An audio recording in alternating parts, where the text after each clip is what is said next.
Friends, आप लोग का एक बार फिर से स्वागत है हमारे साथ इस क्विज फिजिक्स के इस प्लेटफॉर्म पे। आज के क्लास में हम डिस्कस करेंगे प्लेन मिरर से संबंधित जितने भी सारे इंपॉर्टेंट पॉइंट हैं, उन सारे पॉइंट को हम डिस्कस कर लेंगे। क्योंकि दोस्त, अगर आपको लाइट चैप्टर से किसी भी कंपटीशन एग्जाम में क्वेश्चन पूछा जाए या किसी भी बोर्ड एग्जाम में किसी भी एग्जाम में अगर क्वेश्चन पूछा जाए तो उसमें प्लेन मिरर से जितने भी टॉपिक आज हम यहाँ डिस्कस करेंगे उनसे एक क्वेश्चन पूछेगा ही पूछेगा, ये मैं लिख के दे सकता हूँ।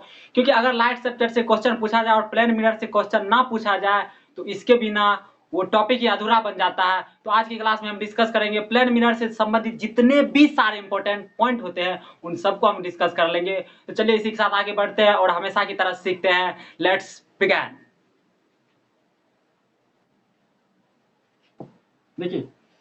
देखिए फ्रेंड्स, हम एक बात देख रहे हैं, समतल दर्पण में प्रतिबिंब जो बनता है, समतल दर्पण में किस टाइप का प्रतिबिंब बनता है हमको पता है, आभासी प्रतिबिंब बनता है। तो ठीक है, किसी समतल दर्पण के सामने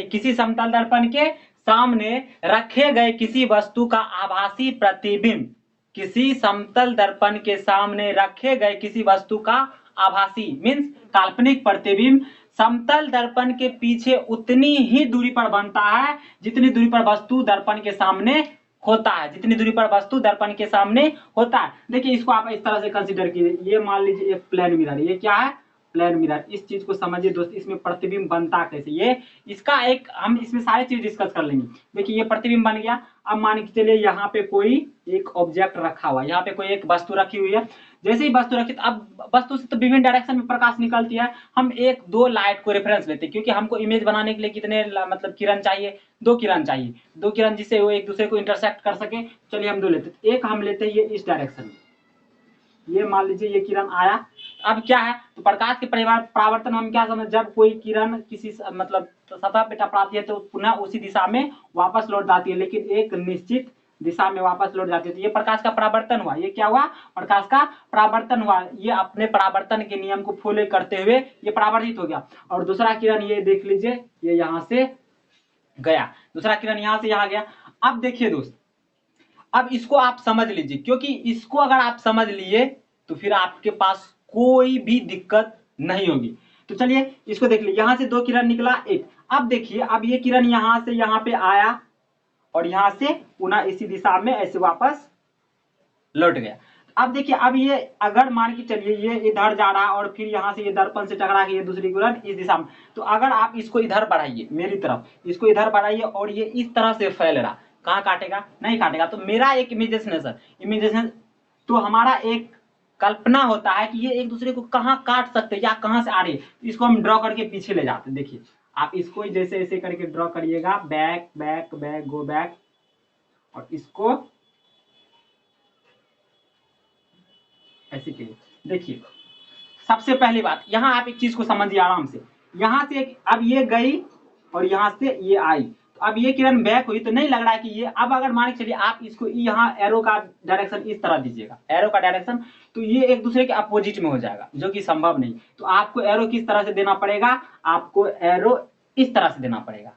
ठीक है, आपको एरो इस तरह से देना पड़ेगा। ये देखिए, हम यहाँ पे एरो दे दिए हैं। इसको समझना दोस्त जरूरी है, क्योंकि इसको समझ लिए तो सारे कॉन्सेप्ट क्लियर हो जाएंगे, सारे पॉइंट क्लियर हो जाएंगे, क्योंकि सभी पॉइंट इसी से निकला। अब अगर मान के चलिए यहां से गया, ये यहां से गया, तो अगर तो ये इस तरह से बनेगा। अब देखिए, तो यहां से नहीं लगा, यहां से देखिए दो कॉन्सेप्ट क्लियर होता है। एक नहीं लग रहा है कि यहां से अविस्तृत होती हुई प्रतीत होती है, अविस्तृत होती हुई प्रतीत होती है इस डायरेक्शन में, यहां से ये देखिए ये आ रही है। तो पहली बात तो समतल दर्पण में कौन सा प्रतिबिंब बनता है, काल्पनिक प्रतिबिंब बनता है। कौन सा प्रतिबिंब, काल्पनिक। अगर देखिए समतल दर्पण में अगर वस्तु यहां से यहां, दर्पण से वस्तु की दूरी x है, तो उसका पहला कंक्लूजन ये निकलता है, तो प्रतिबिंब उस दर्पण के पीछे बनता है, दर्पण के पीछे बनता है। तो प्रतिबिंब समतल दर्पण में प्रतिबिंब कहां बनता है, दर्पण के पीछे बनता है। पहला पॉइंट हो गया। दूसरा पॉइंट हो गया क्या, कि प्रतिबिंब समतल दर्पण में कौन सा बनता है, तो ये देख लिया आप, मतलब काल्पनिक लाइन हम ड्रॉ किए हैं, तो कौन सा प्रतिबिंब बन गया, काल्पनिक प्रतिबिंब बन गया, पहला का। और अब तीसरा पॉइंट ये है कि प्रतिबिंब दर्पण के पीछे उतनी ही दूरी पर बनता है जितनी दूरी पर वस्तु रखी हुई है। जी हाँ फ्रेंड, ये प्रतिबिंब कितने दूरी पर बन रहा है? देखिए, अगर वस्तु दर्पण से x मीटर या x सेंटीमीटर की दूरी पर रखा हुआ है तो समतल दर्पण में उसका प्रतिबिंब दर्पण के पीछे उतनी ही दूरी पर बनता है। और इसका फिर अगला पॉइंट ये है कि ये वस्तु जितनी बड़ी होगी, ये वस्तु जितनी बड़ी होगी उसका प्रतिबिंब भी उतना ही बड़ा बनेगा। अगर ये मान लीजिए x मीटर का वस्तु रखा हुआ है, x मीटर का वस्तु खड़ी हुआ है, तो दर्पण के पीछे उस वस्तु का प्रतिबिंब भी x मीटर पे ही, मतलब x मीटर लंबाई का ही बनता है। ये चौथा पॉइंट हो गया।